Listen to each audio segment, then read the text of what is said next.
Hi! So my dough is done fermenting and this is what it looks like. Let's see. So if you look at it, it has a lot of bubbles. There's these big bubbles here, and then the way that like hits the bowl, it's kind of domed, so the dough is like here and the bowl is here, and it kind of like curves in, so there's like a little bit of a lift to the dough, if that makes sense. And then if you look at it, it's kind of jiggly, so that's a good sign. And it's doubled, maybe even like 2.5 times in size. So that's how I know that my bread is ready.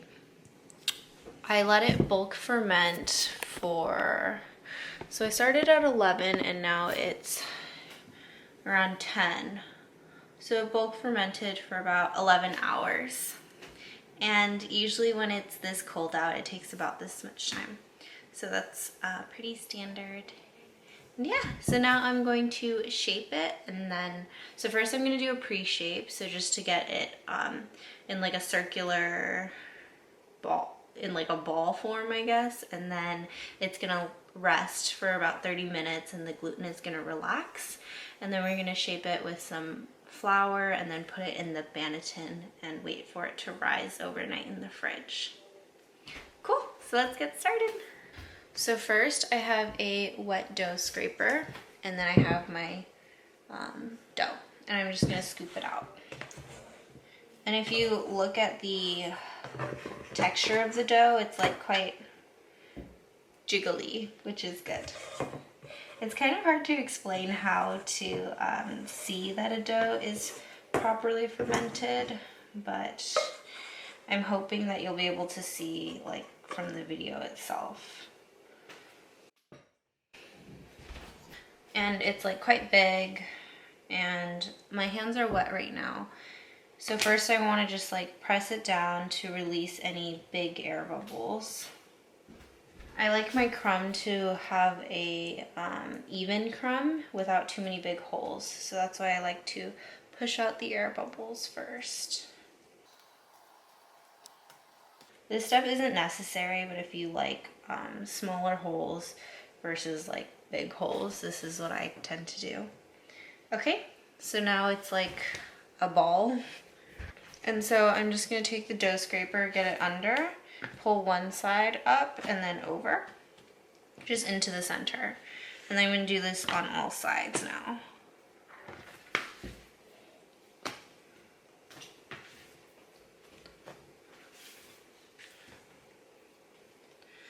Okay, now it's just kind of like a ball, and I'm gonna flip it. So you just take your dough scraper, get under it, and then flip it over. That was not the smoothest move, but it's fine. And then now you kind of just wanna like take the dough scraper, push the dough under, and then pull it out.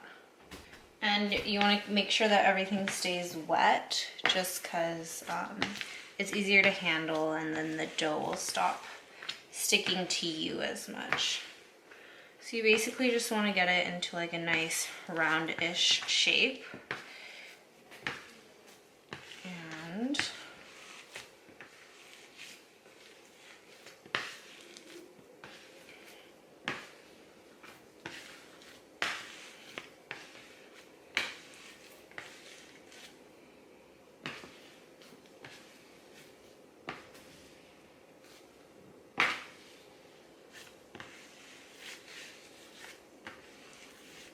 like that. Perfect. And see, if you keep your hands wet, the dough really doesn't stick very much. So now I'm just going to dust it with some flour. And then, so when I cover it with a tea towel, it doesn't stick to the tea towel. So just cover it and let it sit for about 20 minutes to let the gluten relax. And we'll come back and do the final shape. So now, while I'm waiting for the dough to finish resting, I'm going to prepare my Banneton. So the Banneton is just what the sourdough the sourdough bread goes into to sit in and like hold the shape and rise for the final proof. Later I'm going to do the final shape and then put it in the Banneton, stick it in the fridge overnight so it can have some time to like develop flavor, and then also finish the rising process before I put it in the oven.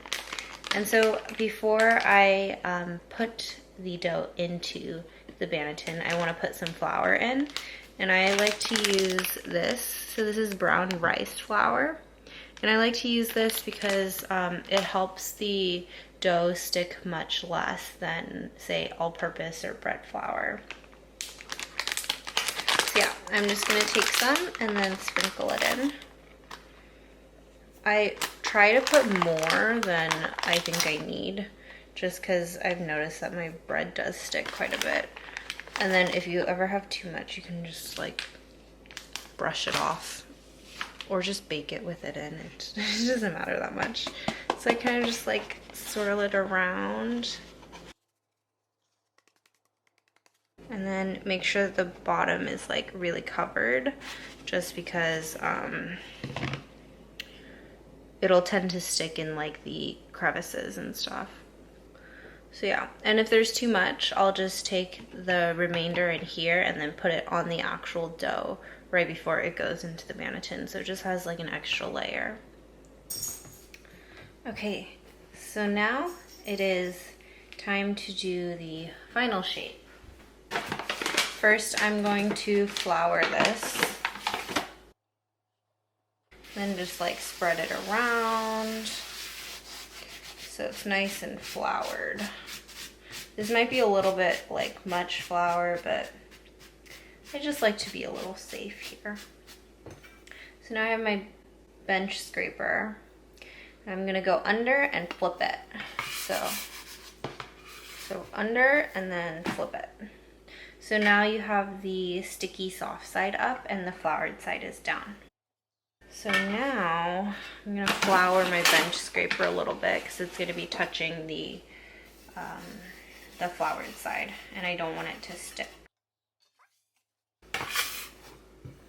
And so I'm not very good at shaping it in an oval shape, but I'm gonna try here. So I pull out one side and I flip it over, and then you can just push out the air bubbles. And then you do the same on the other side. So you flip it like that. And then now what you want to do is you want to fold it over in thirds or fourths and keep it tight. And this is the part where I'm not very good at, but I'm going to try my best. So you kind of just like fold it over, and then you want to squish it down. Yeah. I'm going to keep trying. And then again. So you kind of just like push it in, and again, and last time. So now it kind of looks like this, and then I just like tuck all the sides in. I'm gonna put more flour on top, just because this keeps it from sticking as much. Okay. And I'm gonna flour this too.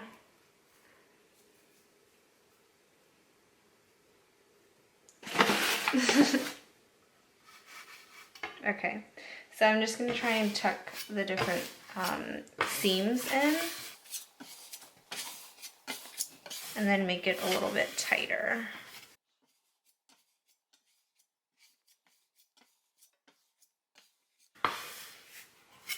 Okay, now I'm going to take the leftover flour in here and just dump it on top. And then put a little more flour on too, just to make sure it doesn't stick. That's a lot of flour, so that's fine.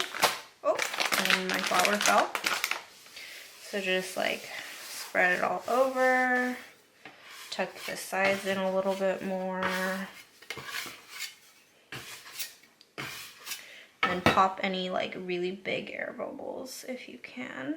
So there's one here, and I'm just gonna pop that. And then here, just pop it really quick. because you don't want there to be too many air bubbles on the surface, because when it goes into the oven and the steam hits, it's going to puff up too much and you'll have a really big air bubble on along the crust, and that's not good. So just gonna put some flour in to cover that up. And then we're gonna scoop it into here. So let's see. So I'm just gonna go like this and then flip it in.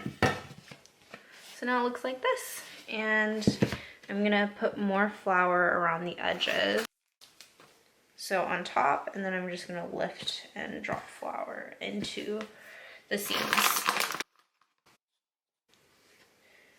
So this dough, I think it looks pretty good, but I think it may be a little bit overproofed. And that just means I let it sit out for like an hour or two too long. But honestly, like overproof dough is still bread.